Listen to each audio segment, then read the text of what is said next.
I was very privileged to grow up in a household that prided itself on being non-judgmental and loving, regardless of what had happened.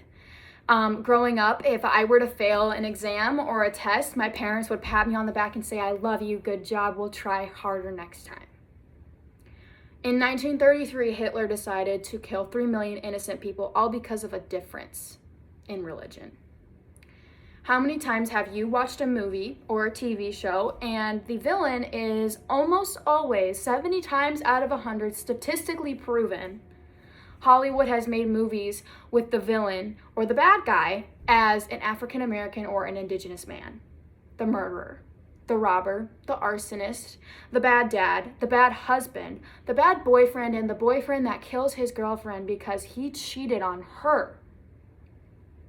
How many times has the hero been a successful, rich, handsome, brown hair, blue-eyed man? That's the hero.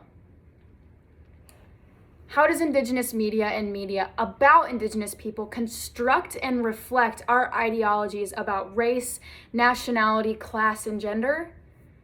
Simply the fact that they are the ones trying to reshape our broken idea of indigenous people. Media is one insane outlet to people my age. I watch Netflix. I have all the social media sites you could possibly think of, and that's how I learn about things. That is genuinely how I learn about what's going on in the world today, is through social media. Indigenous media is just that. It's just another social media outlet, but it has such a big impact.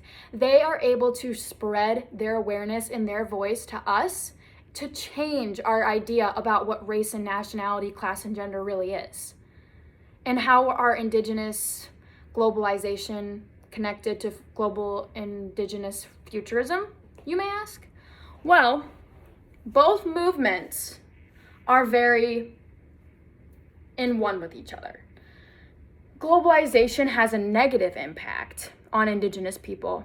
It intensifies capital gain and loss, which results in its resources being exploited in places that indigenous people still live in, sadly. And indigenous people play a very positive role here in this aspect with tourism. You can go out and tour the native colonies and the reservation and just see what they're really all about. You can go and look at that if you want to. The whole purpose of indigenous media is to allow a voice to be heard. Allow a voice to explain who they are, what their culture is about, and how they're not so bad as media, other sources of media, makes them seem to be.